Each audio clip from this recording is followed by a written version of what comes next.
we? That's Hey, how you us doing? with Trip Chat. We're back today on a Thursday, and we're having the lovely Julia Römer with us. No, Julia, why am I saying Julia all the time? Lisa Römer with us. There's Lisa. I wonder Hiya. if I have a friend who's also called Römer, like last name, obviously, and then her first name is Lisa, Julia, because I constantly say Julia. Anyway, so you're Lisa. Lisa is a tour guiding friend of ours, and you're based in Glasgow, but you're originally from Germany, like me. Very good. So, do you want to quickly tell us a little bit about how long you've been in Glasgow? Because you've not always been in Glasgow, but because you're almost a citizen of the world as well. But like, focus on Glasgow for today. So, how long have you lived in Glasgow now? Okay, so I came over to Scotland in 2016, and I was in Edinburgh for a few months because it was a bit more convenient for work. But I had my eyes set on Glasgow already, and I moved over in early 2017. Okay, so that's Yes, like wow, good 3 years. 3 4 years. Yeah. So Yeah. did you come to Scotland for work, or was it the other way around? Did you come here and then started working as a tour guide here as well? I came I came for work. So I've been a bit all over the place, as you kind of said already. After a few years working, I went back to uni. I moved to Berlin. And while I was studying in Berlin, I started guiding in the UK. Well, I actually had my first tour in London and Cornwall in that area, and then moved up north and did like it a lot better. So, As you yeah. Yeah, it's probably similar reason why we are here. Mm. So that's awesome. So look, did you again? How did you guys get to be a tour guide? How did that kind of come about?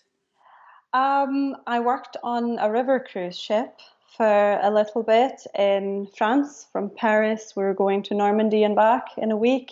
And then I did an Amsterdam Budapest stretch for a season. And I was working with a guy who then later went to work as a guide, and he introduced me to the guiding, and that's how I ended up Ah, doing that. so did you always like travel? Was that kind of your thing, or how did that? What made you say, well, that's what I'm going to do? That was how I started. When I finished school, I was looking for, right, okay, what can I do that gives me a little bit of money, but just enough so I can get off and do something else and explore the world. And I have been doing that for quite a while. So, like the seasonal jobs, and then use the winter to travel.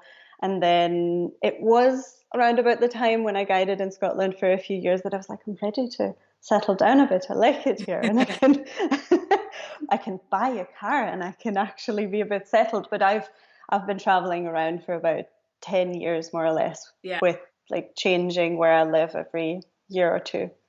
That's the reason why we were not so sure what to talk about. Because, first of all, you've traveled the world. You also kind of lived in places far afield for a longer time. So we were like, oh my God, there's so much we can talk about. But we thought, okay, for today, because you didn't just buy a car, you also bought a motorcycle, didn't you? A motorbike. I did, yes. That's why the one bit I was interested in, because I have a license myself, but I haven't been motorcycling for a long while. So I would love to go on a tour with you, probably.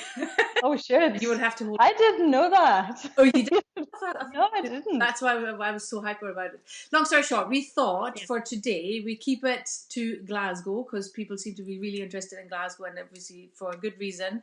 Jutta gave us a good insight on her favourite bits of Glasgow and parts of Glasgow last week, and so we thought we'll kind of keep going from there and like see Glasgow through your eyes today. And then if we manage, we'll also talk a little bit about motorcycling in Scotland, because you've done a few nice tours, like which are, they were never work. They were always like your hobby, weren't they? So Yes. let's start about that. So like, do you want to, I don't know, just say what's your, like, first of all, we asked Jutta as well, why is Glasgow your city? What, if you had to put it into one or two sentences, what's cool about Glasgow?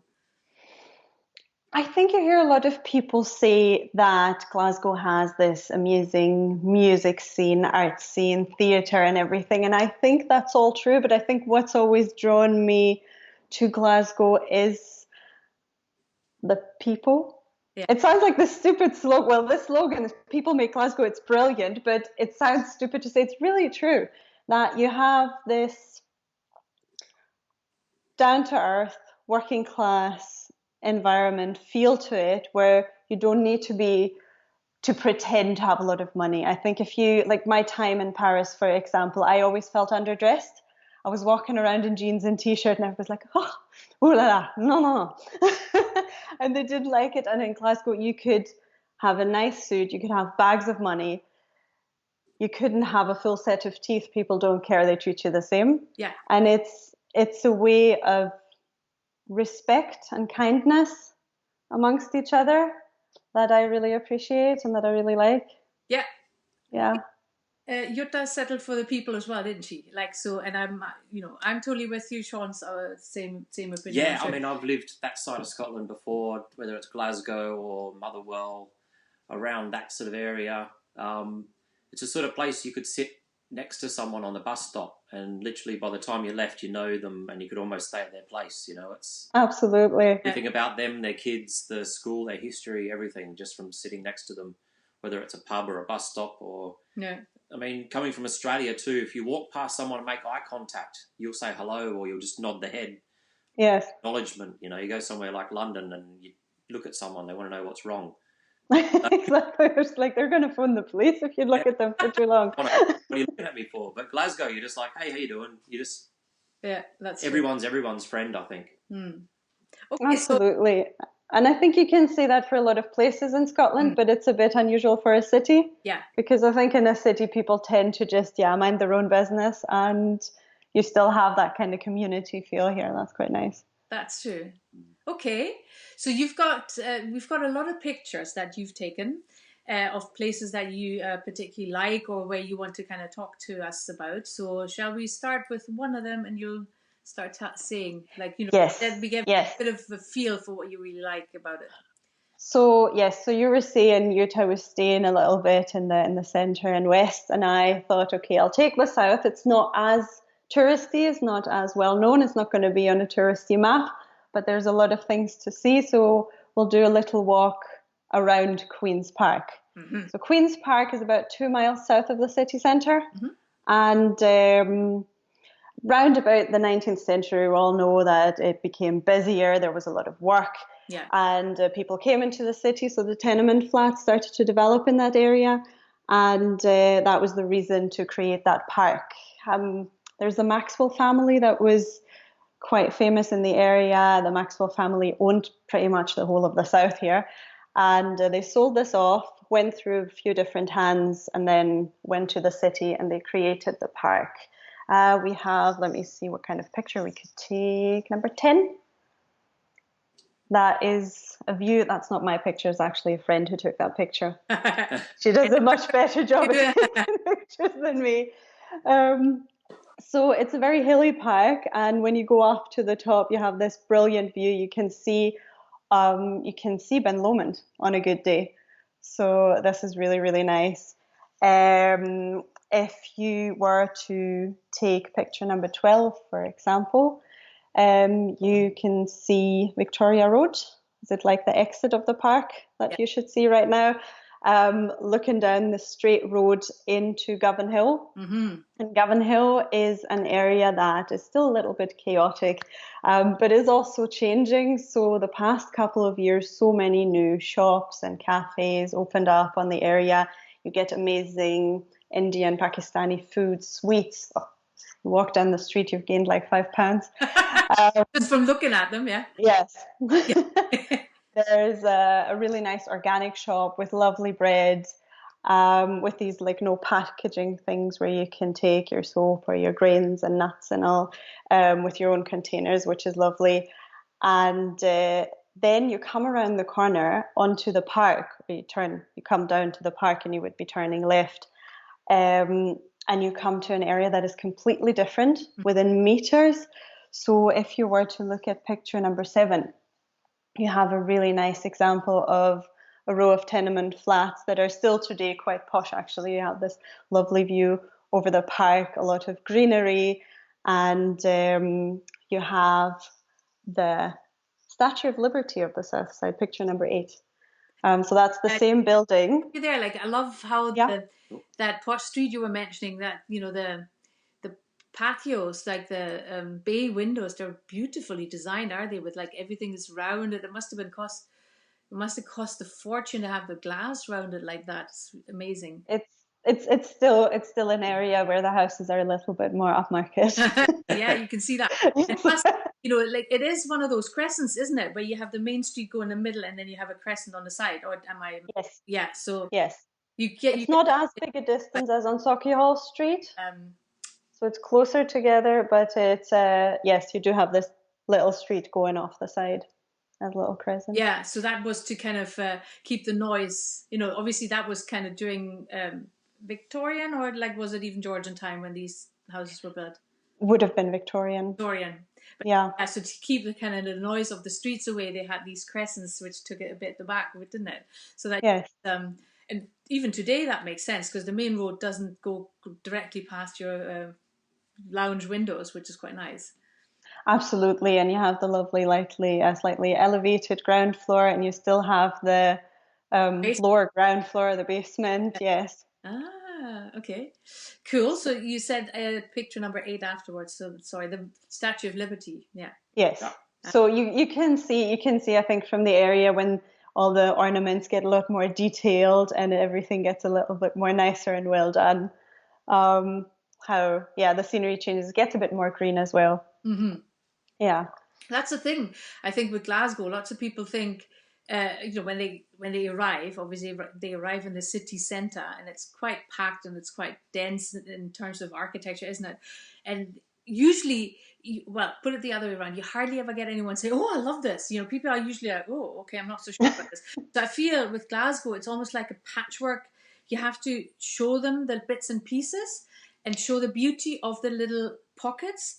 And once they've seen that, they understand the city. And also, I do feel like you have to talk about the history of the city for people to understand why there are so many different patches and why there are also so many wounds within the city where it actually literally just doesn't look nice.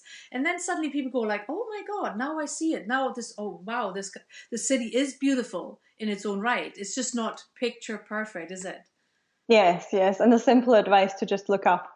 Yeah. Yeah. If you go away from the shop front and you look at the first and the second floor, you will find so many things that you've never even seen, even if you walk past 20 years every day. Yes. Yeah. I mean, Yeah. going up and down, like you can get down like Buchanan Street. Yes. You got the shop fronts, but if you look up, there's so many intricate little designs and windows and statues. It's just. It's always been a city that invited artists to work, but in the creation, creativity. Yes, music. Everyone knows about that, but actually, in little artwork, it's the same, isn't it? Like, and they love to play with that. Yeah, yeah, yeah. I mean, if you think of the Glasgow School of Art, I think I heard somebody say the other day that the Turner Prize goes to someone who went to the Glasgow School of Art every time. Just because. But don't fact check me on that because Oh my God. Yeah, I think I heard that just the other day. We'll Google it. Yeah. Okay, let's go on. So we've seen the Statue of Liberty. What Yes, we are going to the monument for the Battle of Langside. That is picture number 4. Cool. Here we are. Wow. So you have this column and you have the lion on top. This is the way the sun was going. I would have loved to show you the face of the lion. You have to look at the bum. So in 1568, Maria Stuart was, trying to regain power, wasn't that successful, and had her last battle at the Battle of Langside, which was where the column is standing, or kind of sort of in that area. And that was also the name for the park, or the reason they named the park Queen's Park for Maria Stuart. And she was, where was she? She was a little bit further south on another hill, watching the battle and thinking, right, I'll better not go to Dumbarton, I'll go to England, which also wasn't very well for her at the end. But yeah, that was the last battle she fought, and that's why the column is there. There is a little monument if you wanted to look at. Is that picture number? No, I lost it. No, picture number 1. So this is Lynn Park. Now I'm getting a little bit distracted, but that is a little monument for where she actually stood. Ah, okay. Watching the battle. The other hill, yeah, perfect, yeah. Yes. So I guess that's Regina something. Like there's inscription, and 1568. Yeah, perfect. Yeah. Yes. Ah. So we can just walk on a little bit further if you wanted to. So we're now on the south side of the park, and I will show you a street with not too much history. It just looks nice. That's picture number 5. Yep. There we are. Oh, yeah. And this actually became, I would say, a little bit of an Instagram sensation, at least for the community here, because last year you just saw this street everywhere all of a sudden. It's just people that chose to paint their houses nice color, and you could almost miss it. It looks quite obvious when you look at it, but it's that small side street when you come down towards the Shawlands. Like the column, the monument we just looked at is high up on a hill, and then you go straight down and you tend to maybe speed a little bit. I shouldn't say that. You would go past it and you would have missed it already. Yeah. But yeah. It's almost something you'd associate with a coastal village more than anything, you know? You would, yes. And this is quite traditional houses as well. So in this area, you would find quite a few houses that must have been built at least 100 years later or 60, 70 years later that don't look as pleasant. So it's a very nice distraction from that to look that way. Yeah, so they obviously are not listed because otherwise they probably wouldn't have been allowed to colour them like that. I don't think they are, no. Because that's the thing over in Edinburgh, which, you know, I do agree with, but it's really funny that in Edinburgh, in the Newtown, for example, because it's listed, you couldn't even paint your doors a colour. You know, I think black, green and red are allowed and any other colour doesn't work. So okay. You know. See, they didn't ask me. I had my windows replaced and I live in a listed building. And they didn't ask me. Well, they said that it needs to have like a certain horns underneath and needs to look exactly the same and it needs to be sash, but they didn't give me a colour. Oh, they probably done it a different colour than they would have told you. They probably, yes. They seem to be okay with what I've chosen. Well, I guess, you know, actually, I do think windows would always be white. It's just actually the house doors. I just remember that a friend lives in a Newtown and she wanted to have her door in pink and there was no way. She was getting that approved. So, such a shame. Well, yes, in a way, yes. But I guess, you know, at the end of the day, they want to keep it as it is, which makes that road we've just seen particular because obviously they couldn't have done it if it had been listed. Yes. It looks wonderful the way it is. Yeah. Yeah, okay. All right. We can move on. We're still, yeah. We're still in the park. We're getting to another corner, and that is picture number 9. Oh, so, like you were saying, when you go through the city centre of Glasgow, and it is sometimes, or it looks patched up for people that are just visiting, and you need to explain, okay, this is why this is standing here, this is why we have a new building here and not something traditional. This has a bit of a backstory because people hated that it was put there. This used to be a Bank of Scotland building in Queen Street in the city centre. And when it was Langside, Mount Florida, and oh dear, I can't think of the third district, but 3 areas that became part of Glasgow, and they needed to give them a community hall or some kind of community building. And they were deciding, right, where can we put it? What can we use? And they decided to take this building from Queen Street, stone by stone, build it again, but then wanted to put it in a fair place. So it was in the middle, but in the middle would have been right on the site of the Battle of Langside. And I'm like, I don't really want to do that. So they moved it to that corner. So some people were annoyed that they would have had to walk further than other people, but that's where it was built. Wow. And rebuilt, do you know that? Sorry? When was that rebuilt? It was rebuilt towards the end of the 19th century. I think it was opened just after 1900. Okay. So it was originally built mid-19th century, and then late 19th century it was moved. Yeah, there's things where you would never know, you'd see it now and you wouldn't even expect it. It was kind of somewhere else beforehand, would you? Because you don't just assume that a house has completely been taken down and then rebuilt in a different place. But they seem to have moved quite a few things. I mean, if you think of, where was the arch before? The arch in Glasgow Green was somewhere else. Of course, yeah. And then, just trying to think where it was. Glasgow, if you look at books about Glasgow's architecture, you could cry all the time because they have been they must have swum in money that they just sometimes actually didn't care. They had all these amazing buildings, and sometimes they just decided, okay, we don't need that anymore, and just like chucked it away, and nowadays you're like, wow, why would you do that? And when you see old pictures, you're like, these are beautiful, but I think they had so much that they actually didn't care anymore. So that I think they just had new ideas all the time, and they always wanted to look contemporary and rich and perfect, especially in that time. Yeah. If you look at Ingram Street, how many things have been moved around in the 19th century that looked completely different before. Yeah, that's true. Yeah. Oh, cool. Yeah, so something new there, so that's cool. So where was I? I was there. We're going to move around, and we're going to an Alexander Greek Thompson house that I absolutely love, and that is picture 40. Picture 40 is a bit more of an overview. 40. And 40, right? 40, sorry. Oh. You need to close that one. Yeah. Sorry, getting there. There we are. Yes. So this, I don't know how well it is visible. That is in a side street as well. Probably I tried to only display that. But again, a building that you could drive past for years and you wouldn't really see it because it's quite a narrow street. That it's a one-way little street that you would have to drive past or walk past to see it. And I think it was open or it was finished in 1860. And he built a lot of residential buildings. He built the church on St. Vincent Street for the Free Church that is council owned now. He built a derelict church that is on the south side as well, but he built a lot of tenements. Mm-hmm. And we can see from the nickname that he got, Alexander Greek Thompson, that he loved the Greek. And we can see it in this picture as well. Yeah. I have a close-up of a side, but that's picture 42.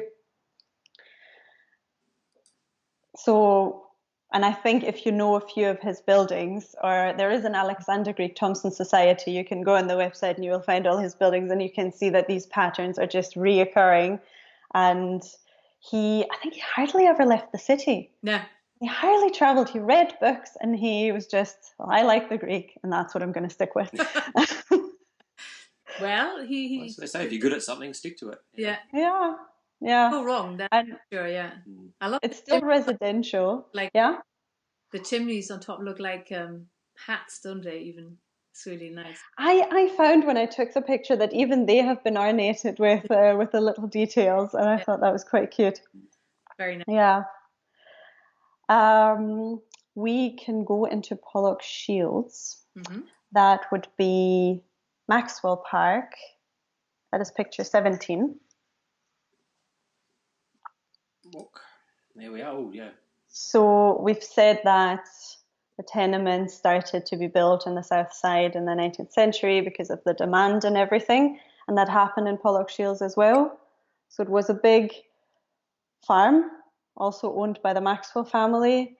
They started to build the tenements, but the area where the Maxwell Park today is, it's full of villas. I don't know if you've been driving through there already. It's a lovely place for a walk. It's a lovely place for a walk at the moment. Yeah. Because the streets are really wide. It's very green. You don't really see that many people. You see a few runners. I run through there sometimes, or just take a walk through there at the moment because you don't bother each other. You have enough space. But it's nice to wander around and look at the houses because when they started to build all the villas, they made up a rule saying that no two houses can look the same. Ah, okay. So they always have to find some other architectural idea or something to, So you get inspired by all the architects that they used, because you're right, and it's very interesting because that's kind of very against what the Georgian and Victorian era was like, wasn't it? Because that was all same, and now it's all very different. That's interesting. I mean, if you look at the tenement houses, yes, they all. It could be anywhere, and it would look exactly the same. Yeah. Yes. Cool. And you still have the big kind of white houses. You have a lot of green. You have a lot of parks in Glasgow anyway. I mean, it's a very, very green city. From the time, didn't it, when the coal business was so overwhelmingly there, that like, you know, people were almost dying because the air was so bad, that they suddenly realized, well, that's not really helping. If the workers are dying like flies, we need to come up with something. So that's when they actually deliberately planned, even for in the working areas, to have more green space so that people would stay alive, technically. But Yes, which is a good idea, I guess. well, Yeah. exactly. People alive makes sense. You know, and then in the richer parts, they always knew that green space is good for your health, so they would have always have planned big green spaces. So then, you know, and I do think, you know, in that sense, Scotland, they had those socialist thinkers, which were kind of for the working rights, and they were kind of trying to get equal living conditions, or, you know, like equalize them a little bit more. So all these ideas, like Patrick Geddes over in Edinburgh, coming up with all Yes. plans to make it the towns more livable, and that's, you can see that in Glasgow as well. Yeah, absolutely. I mean, they did have to fight for it. Yeah. If you think of the Red Clyde side, I was thinking of talking about Mary Barbour for a bit, but that is like, Govan, that's already a bit too far away. But she was quite active in the rent strikes, and so they did sometimes have to fight for their rights. But yes, it was definitely a city open for new ideas. That's true. Absolutely. Yeah. We can head into Pollock if you want to. Yeah. Yes. Should we do that? Just let me get my numbers straight. We can look at picture 19. Picture 19, there we are. We can find out how good Sean is at counting. So we should have a bridge and a few cherry blossoms. Yes. Yeah. So I think that was early March, late February. I'm standing right in front of Pollock House. So Pollock House, I can show you in a second if you can. I do have another picture for that. Yeah. And towards, you're getting back, there's usually like horses and that in the fields just over the other side of that bridge. They have horses in the stables, yeah. So they still have the stables, kind of that way. It's not in the picture, but basically behind the bridge. Yeah. Yes.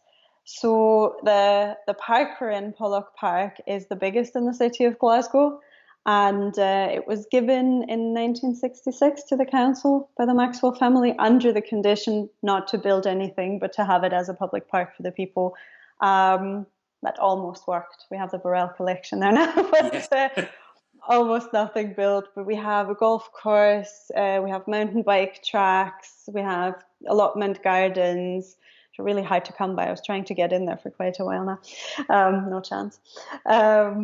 We have the house that obviously is still there. We can look at, that is picture 18. Okay. Yeah. So which again, that was, sorry? Famous for the Outlander fans would know. Is it? Yes. A lot of the gardens and that there were used for Versailles, I believe. Oh, was it? See, I didn't know that. I'm not that much of an Outlander fan. Okay. Yeah. It's where the National Trust was funded, though. So you have it's run by the National Trust. You can see it. You can see how the basement kind of was run, and you have some exhibitions sometimes on the top floor. Sorry. A nice little cafe downstairs in the kitchens there. Yes, that's a lovely little cafe. Got one of the largest collections of Spanish royal. Spanish, yes, and is it Dutch? I think Spanish and. That'll have a lot of pictures of the Spanish royal family, all the Habsburgs. Habsburgs. Yes. A lot of interesting chins. Oh gosh, yes. And you can see them get bigger and bigger as they go along. True, yeah. Yes, they weren't too fortunate with their families always having to choose one another, weren't they? Yeah. Well, yeah. We'll leave that alone. Yeah, we leave that. Okay, so from there, because I'm watching the time now, because we did want to at least have some outdoorsy motorcycle pictures, at least, if not. Okay. But let's do 2 more Glasgow ones, and then we could maybe go over. Right. What else can we do for... I actually was almost done with the pictures that I have from Glasgow. You can put up picture number 20 if you want. I love that little bit that's at the end of the garden. I don't know if you've walked past there already. I don't know where that is, yeah. What is that? Yeah. So you have Pollock House, and then you have the maintained garden with the flowers and everything, and you have a bit more of a wilder area just behind it, and then you come back down, and they made this little Hobbit Village, which is just so cute. Absolutely love it. You can always see children wandering around trying to find all the details, and Can you actually go Look. into some of these things? Are they little caves, or is it just No, they're tiny. okay? So what's in the picture, I would say, is about that size. Yeah. Maybe a little bit more, so no. Okay. Wow. No getting into unless you're very, very small. But it doesn't have anything to do with the hobbits. It's just It was just a project. It was just a project they thought, and yeah, awesome. it was nice. Cool. Yeah. All right. So what we would like to see now is some of your adventures on your motorcycle. Okay. Would you like to talk about the kind of Scotland ones or the rest? Well, because you were saying I could talk about something that's from like non Scotland related. As long as we have the pictures here, we're fine. Well, let's see what Okay. makes you tick. I mean, you love your adventures as well, and you love to take your bike and lots of places. I mean, we've done a lot of the North Coast 500 and things like that. People are aware of. But I mean, you as a person, you like to travel and go to some pretty far-flung places on your bike. So I know that we've got a couple of pictures here from like China and other places like that. So okay. Yeah, it's like some of the more extreme places you've been to that you've given us some pictures of. Okay, I'll give you a few pictures of Pakistan. Cool. Is that okay? Yeah.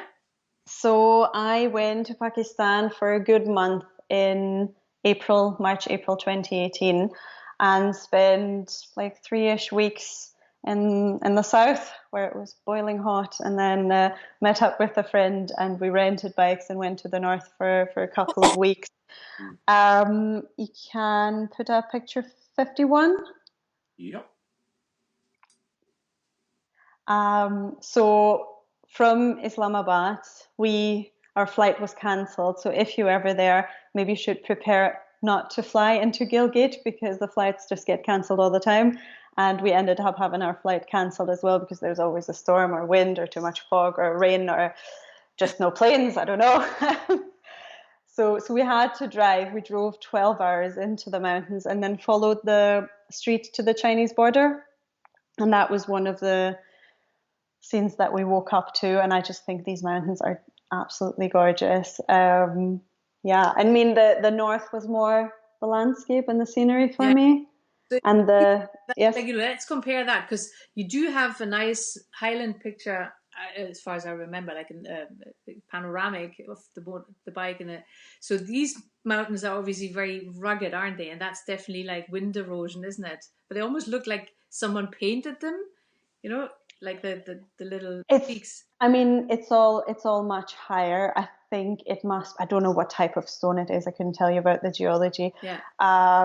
But it's a completely different landscape. I mean, it's more, I think you can compare it more to Switzerland or Austria. Yeah, exactly. So that's wind erosion as opposed to glacial erosion, which you get in Scotland. So can you remember which one picture you had where, like, just to see the differences, you had a nice panoramic for Scotland? I had a picture of the view from the Cobbler. I don't know if that is the right one.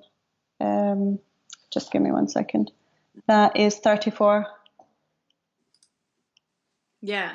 Is that what you think of? Yeah. So you can see the difference between how this is like rounded and flattened, whereas like the other one is completely rugged, isn't it? Yes. You said that, or is that looking down towards Loch Long? That is the view to Loch Long. Yes. So you're kind of looking southeast-ish. I see.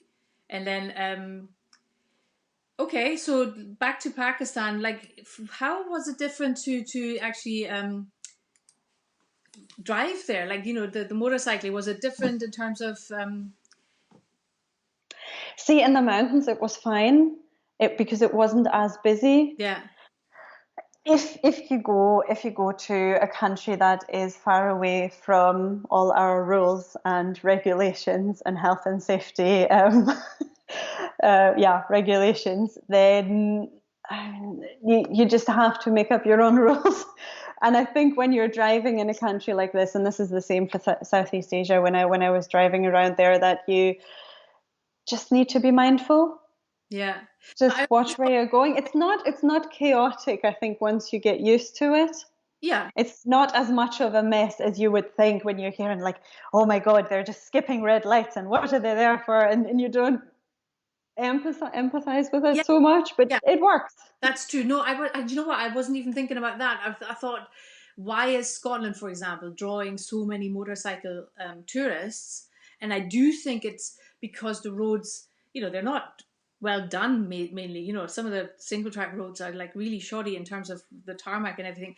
But you've got long, winded roads, which are, they're windy. So you've got what motorcyclists really like, the curves and stuff. But at the same time, you've got these amazing views. So I thought, like what you showed us there in Islamabad, looks a bit more squished. So I guess you have to be far more aware. Like you can't constantly be looking into the landscape because you need to turn again.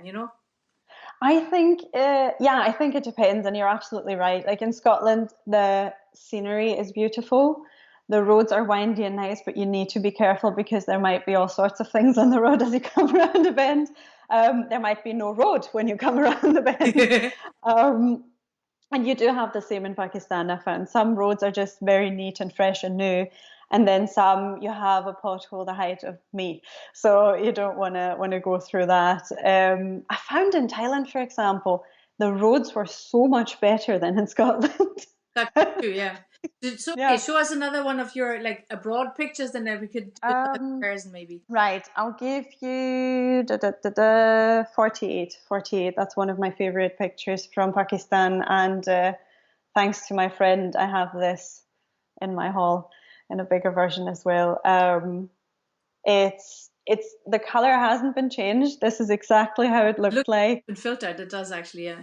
And it hasn't been, and it was absolutely brilliant. That was not on the main road to the Chinese border. We just did a day to go a little bit off that route, and I'm so glad we did that because it was absolutely brilliant. And the funny thing was, yes, is that actually you on the picture? Or that's me. That's me on the bike. Yeah. What are these trees like? Not like name. Is it a cherry tree or what is it? It looks. It has the color of one, yes, yeah. And from the time it would make sense as well. Okay. I mean, it was a bit colder, but it was a bit colder and higher up in the mountain. I don't know if that would work. It looks like almost one of those Ewan McGregor documentaries. It's yes. Cool. Wow.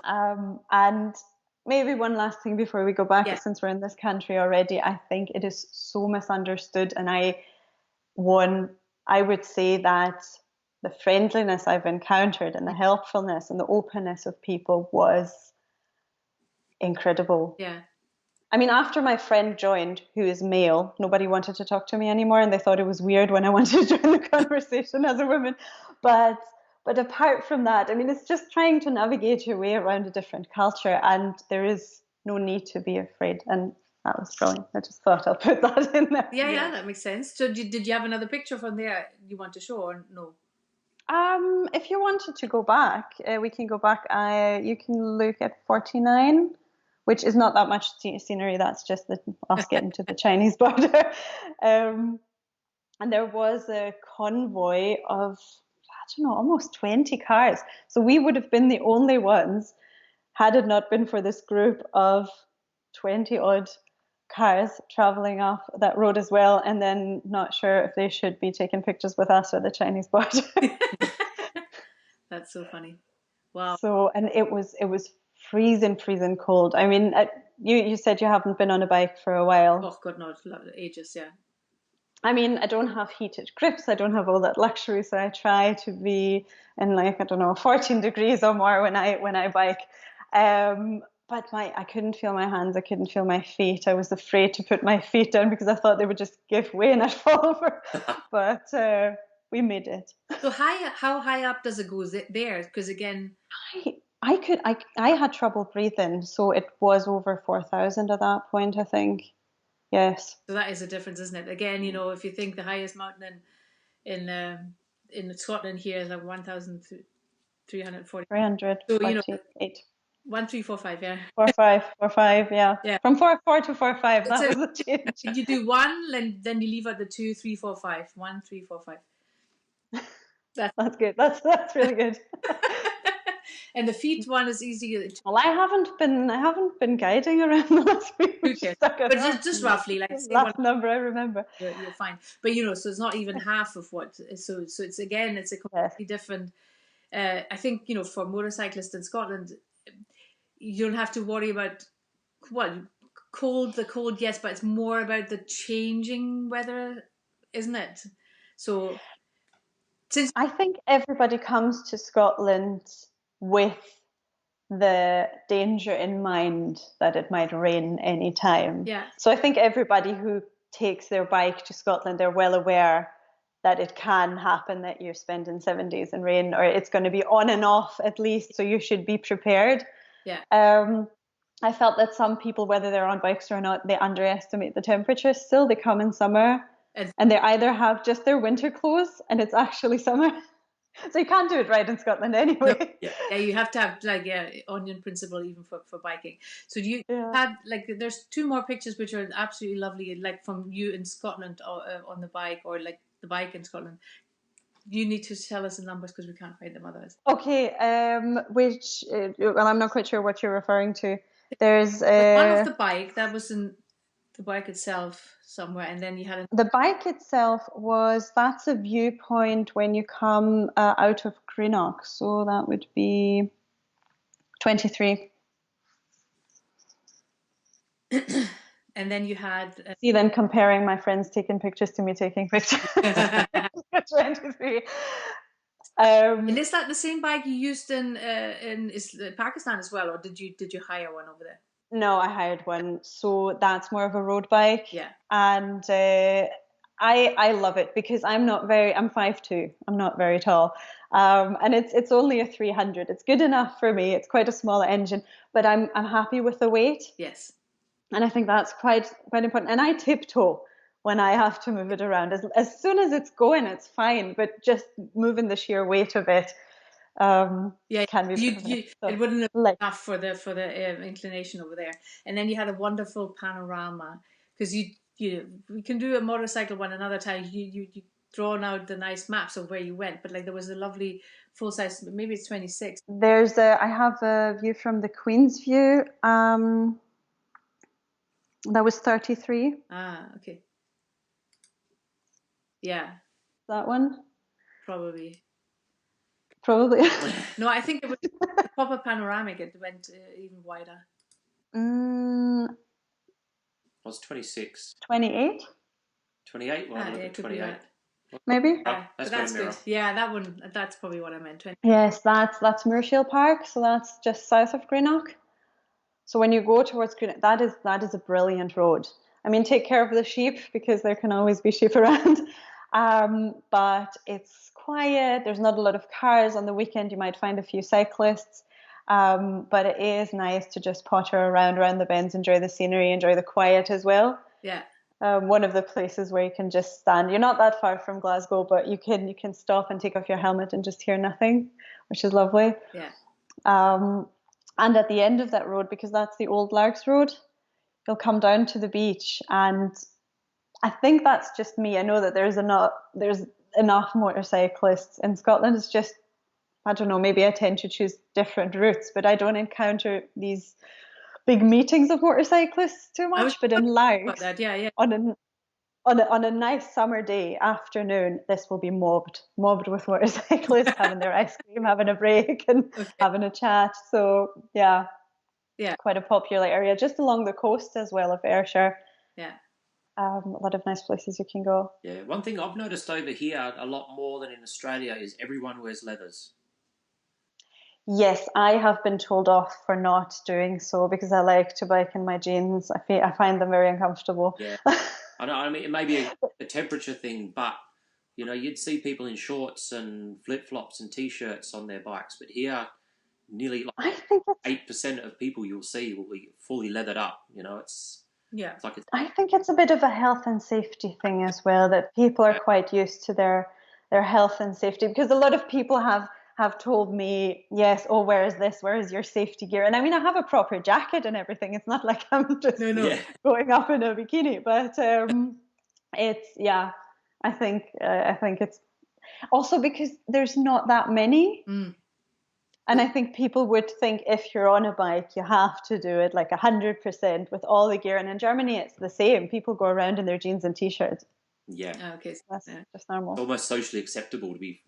I mean, you see people clomping around in bars and hotels in the huge boots and trousers and jackets and gloves and, you know, the big back supports and all that sort of stuff. Yeah. Like, you're just going out for a Sunday ride. I mean, you've got to lug all that stuff around. But at the end of the day, it's... I feel it makes sense. I mean, if you do, knock on wood, have an accident, then you appreciate it. But I think that might be a little bit me being out and about and having been riding in different countries as well, where it works out, and me being maybe a bit laid back, maybe a bit too laid back. I'm not saying it's always perfect. The gear is there for a reason, absolutely. But you see people, I mean, I know that I had a bike in Myanmar that was just a very small one for going around for a day.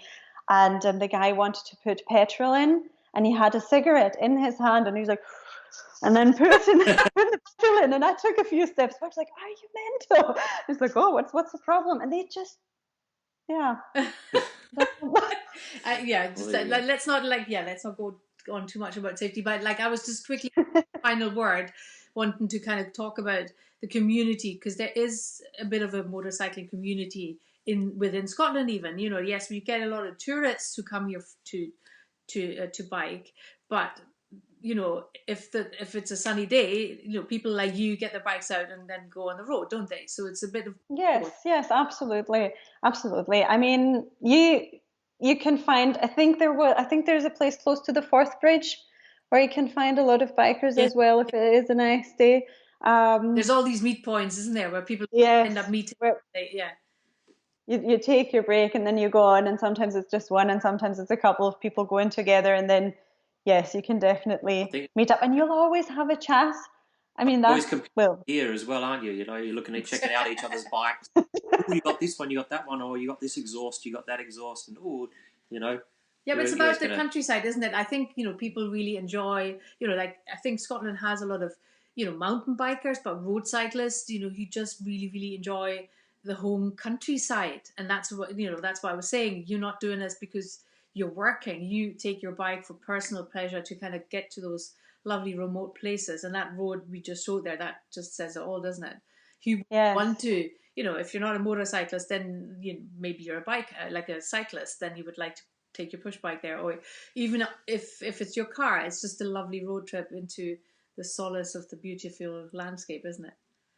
That's the great thing about the surroundings of Glasgow as well. You have all the convenience of the city, but you can leave so fast, and you can be in an area like this, like the Moorshale Park. It's, let's say, 35 minutes, 40 minutes, and you're there. Or one of the trips I like to do is take the ferry over to Dunoon, and go into Argyll, and that was where the cobbler picture was. So which one number was that again? That was 34. Yeah.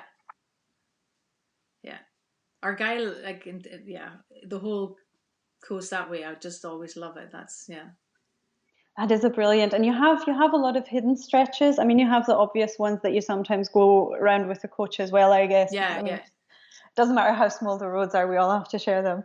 But there's a stretch between Faslane and Arrochar along Loch Long. That is it. You could never go with a coach. Like you no matter how hard you want to, there's no way. But it is an amazing, fun little road.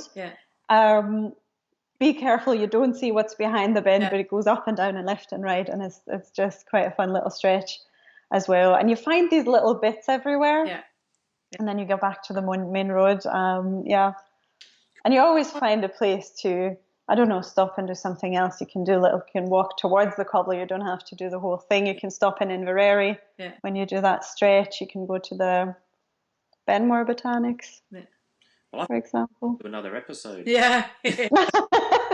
I think we've still got about another 30 odd more. Oh my God, we've been on for a long time. Okay, that's the way it works. Brilliant. Lisa, not you. Yes. Thank you for being with us, and thank you for taking us, giving us a look at the world from your eyes. This was actually super amazing. Thanks for having me. Yeah, well, I mean, no doubts we'll have another chat later on. We can go through some of the routes you've got that you'd like to do. I mean, whether it's just day trips or things like that. So We know here you've got plenty of routes on the maps we can show and nice little spots as well. So Yeah, absolutely. do that. Just let me know and we'll have a talk about that. But funny enough, Okay. actually, But yeah. for next, we're just going to plug in for next week. On next week, we're going to have a show on Tuesday, and we're switching from motorcycling to actual cycling. We're speaking to Josh Quigley about his cycle challenge, and it took him, he ended up cycling Scotland, then he cycled the whole of Britain, and then he decided, well, that's not enough, I want to cycle the world. And his stories are amazing because like he's almost lost his life about 3 or 4 times, so it's going to get graphic almost, but like it's so we're going to speak to him on Tuesday 12 o'clock, and see you back here.